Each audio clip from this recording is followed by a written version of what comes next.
ఈ సంవత్సరం కూడా చూస్తూ ఉంటారు. ఈ సంవత్సరం అంటే ఈ కూటమి ప్రభుత్వం వచ్చిన తర్వాత ఏర్పాట్ల విషయం కానీ అమ్మవారి దర్శనం కానీ ఎలా జరుగుతుంది ఏంటి? ఏర్పాట్లు అవి బాగున్నాయమ్మా? మంచినీళ్ళు వసతి, ప్రసాదం అని కానీ దీక్ష ఈరోజు తీసుకున్నారా? ఓకే, చాలా బాగా జరిగింది సార్ దర్శనం. పెద్దవాళ్ళకి కూడా వాళ్ళు వెహికల్ మీద తీసుకెళ్లి మనుషులు ఖచ్చితంగా పంపించి దర్శనం చేయించి వాళ్ళు బయటకు వచ్చిన వరకు కూడా ఎవరో ఫాలో అవుతున్నారు. ఎయిర్పోర్ట్ అనేది చాలా బాగుంది. సో మీల్ సెక్షన్ కానీ టిఫిన్ సెక్షన్ కానీ లోపల ప్రసాదం కౌంటర్ దగ్గర అక్కడ రష్ లేకుండా చాలా జాగ్రత్తగా చేశారు. సో పండగ అంటే ఒక బాధ్యత పెద్దమ్మ, పండగ అంటే ఒక బాధ్యత. మనం అందరం వెళ్ళి దర్శనం చేసుకోవడానికి కానీ ప్రభుత్వ పెద్దలు సహకరించకపోతే మనం ఇబ్బందులు పడే పరిస్థితి ఉంటుంది. ఎలా ఉందమ్మా ఇప్పుడు దర్శనం? ఎలా జరిగింది? చాలా బాగా జరిగింది. కూటమి ప్రభుత్వం వచ్చిన తర్వాత ఎలా అనిపిస్తుంది సార్? హిందూ మతానికి సెక్యూరిటీ. సో గతంలో మీరు గమనించింది ఏంటి సార్? అప్పటికి ఇప్పటికి అంటే చివరికి తిరుపతిలో మనం వేసే కానుకలు కూడా దోచేసే పరిస్థితికి వచ్చారు. అంటే ఈ సంవత్సరం ఆగస్టు 15 తిరుపతి వెళ్తారండి. 14, 13, 15 డేట్ ఆఫ్ బర్త్ అది. దర్శనం కంపల్సరీ వెళ్తారు. మా అమ్మను కూడా తీసుకెళ్ళారు. గత ప్రభుత్వం ఇప్పటికి చాలా డిఫరెన్స్ ఉంది. పైన మొత్తం మార్పు అయితే కనిపిస్తున్నారు. రైట్, ఏమో సంతోషమేనా? మొదటి రోజు దర్శనం చేసుకున్నారు పెద్దమ్మ గారితో, సంతోషంగా ఉన్నారు. చాలా బాగా జరిగిందండి. చాలా సంతోషంగా 10 గంటల వల్ల వచ్చాము. చాలా హ్యాపీగా ఉంది. దర్శనం కూడా చాలా విజయంగా జరిగింది. చాలా సంతోషంగా ఉంది. సో టెంపుల్లో ఏర్పాట్లు కానివ్వండి, లేకపోతే వెళ్ళేటప్పుడు వచ్చేటప్పుడు ఏర్పాట్లు కానీ మంచి ఏర్పాట్లు కానీ బాగా ఉన్నాయి. వెంటిలేషన్ ఒకటే చిన్న అది కూడా ఫ్యాన్ ఆన్ చేస్తే పెద్ద విషయం కాదు.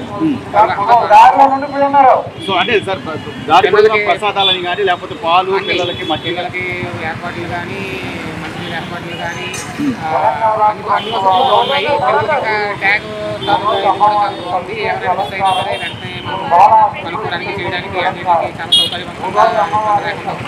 సో ఈసారి దసరా ఏర్పాట్లకు సంబంధించి అమ్మవారి అలంకరణ కానివ్వండి, లేకపోతే వచ్చే భక్తులకు ఎలాంటి ఇబ్బందులు తలెత్తకుండా డిస్ట్రిక్ట్ కలెక్టర్ గారు కూడా చాలా చొరవ తీసుకుని ఆయన చేసిన ఏర్పాట్లకు చేయడం వల్ల ఎంత ఘనంగా జరిగిందని నేను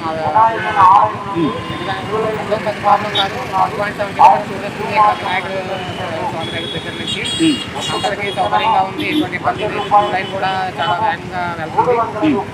మేము మాత్రం నిజంగా చెప్తున్నాము, మేము యాక్చువల్గా తిరుపతి దర్శనం చేసుకొని శ్రీకాళహస్తి అవన్నీ చేసుకొని ఇక్కడికి వచ్చాము.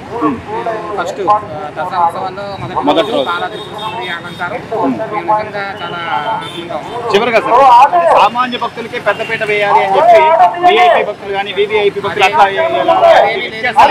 వ్యత్యాసం ఏమి లేదండి. లైన్లు మీకు సపరేట్ గా కనిపిస్తున్నాయి కానీ ఎక్కడా కూడా వ్యత్యాసం ఏమి లేదు. టికెట్లు కౌంటర్స్ అయితే ఉన్నాయి. 100 రూపాయలు 300 విఐపి దర్శనం ఉచితంగా అని చెప్పేసి. కానీ దర్శనం లైన్లో మాత్రం ఎటువంటి భేదభావం లేదు. అంత బాగా. ఏ ఊరు నుంచి వచ్చారు సార్? ఏంటి? వైజాగ్ విశాఖపట్నం నుంచి వచ్చామండి. దర్శనం చేసుకుంటూ వచ్చాము. తిరుపతి నుంచి పుణ్యక్షేత్రాలన్నీ తిరుగుతూ విజయవాడ దర్శనం అయింది. నెక్స్ట్ చిన్న తిరుపతి వెళ్తాము. తిరుపతి నుంచి వాడపల్లి. ఎవ్రీ ఇయర్ వస్తారు సార్? ప్రతి సంవత్సరం అని ఏం కాదండి. అంటే గతంలో జగన్మోహన్ రెడ్డి గారు హయాంలో ఉన్నప్పుడు ఈ తరహా పరిస్థితులు ఉన్నాయి.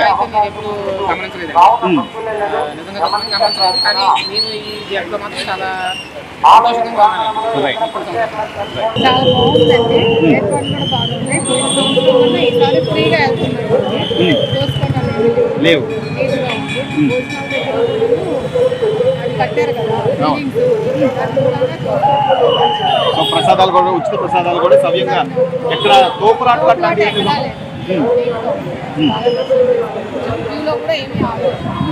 అమ్మవారి అలంకారం కానివ్వండి, దేవాలయం డెకరేషన్ కానివ్వండి చాలా బాగుంది. అమ్మవారి అలంకారం అయితే చెప్పాలి. సో హిందువుల మనోభావాలు అంటే ప్రతి పండుగ కూడా హిందువులకి అత్యంత ప్రతిష్టాత్మకంగా తీసుకుంటాం. ఈరోజు దసరా కానివ్వండి, లేకపోతే మొదటిసారి వచ్చే పండుగ కానివ్వండి, ఇట్లాంటి పండుగలన్నీ కూడా గత ప్రభుత్వంలో మీరు వ్యత్యాసం గమనించారు అప్పటికి ఇప్పటికి? మీ అభిప్రాయం అంటే అప్పటికి ఇప్పటికి కొద్దిగా ఏమైనా తేడా ఉందంటారు? అంటే ఈసారి బాగా చేస్తున్నారు.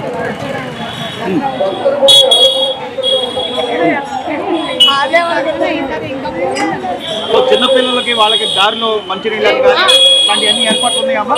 మంచి పాలు ప్రసాదాలు అయితే పెడుతున్నారమ్మా? బాగున్నాయి, రుచిగా ఉన్నాయా? అదేదో పెట్టామంటే పెట్టామన్నా? అది వచ్చేటప్పుడు సీనియర్ సిటిజన్స్ వ్యాన్ పెట్టారు పైన. వచ్చేసాం 6 గంటల్లో వచ్చాం. సూపర్. వచ్చాడు అంతకన్నా ఏం కావాలి పెద్దవాళ్ళకి, అంతకన్నా ఏం కావాలి. ప్రసాదాలు కానీ అమ్మవారి అలంకారం కానీ అంతా అంతా బాగానే ఉంది, అలంకారం అంతా బాగానే ఉంది. సో ఈసారి కూటమి ప్రభుత్వం అధికారంలో ఈ 2 సంవత్సరాలు గత 2 సంవత్సరాలు కూటమి ప్రభుత్వం అధికారంలో ఉండాలని కోరుకుంటాం. ఎందుకంటారు సార్? ఎందుకు? ఎందుకంటే ఆయన చేసిన మంచి పనులు ఉన్నాయి. ఆయన కావాలి డబ్బు గురించి రాలేదు, ఆయన సినిమాలో యాక్ట్ చేస్తారు, వీళ్ళు ₹1,00,00,000 ఇస్తారు. ఆయన సేవ కోసం వచ్చారు. మరోవైపు ఈ వయసులో కూడా చంద్రబాబు నాయుడు గారు ఎప్పటి నుంచో ఉన్నారు, ఆ అనుభవం మీద బాగా చక్కగా జాగ్రత్తగా చేస్తున్నారు. సో బాగుంది అది ఏర్పాటు. మా సంబంధం లేదు, మాకు హ్యాపీగా ఏ ప్రభుత్వం అయితే మాకు హ్యాపీగా రావడం కావాలి, ఇబ్బందులు లేకుండా మాకు కావాల్సింది. చాలా బాగా జరుగుతుంది, కూటమి ప్రభుత్వం బాగా చేశారు, బాగా జరుగుతుంది. ఇక్కడ సేవలు బాగా జరుగుతుంది. ఏ ఊరు నుంచి సార్? ఇక్కడ స్థానికమే. సో అంటే దారిలో ఎక్కడైనా మీకు అసౌకర్యం కానీ తోపులాట్లు కానీ చాలా చాలా చాలా బాగా జరుగుతుంది, చాలా బాగుంది. రైట్ అమ్మా, మీరు ఎక్కడ? సో ఎలా అనిపిస్తుందమ్మా? మొదటి రోజు దర్శనం చేసుకున్నారు కదా, అమ్మవారి అలంకారం కానీ బాగా చాలా బాగా ఏర్పాటు బాగుంది. Please subscribe to Leo news for more videos.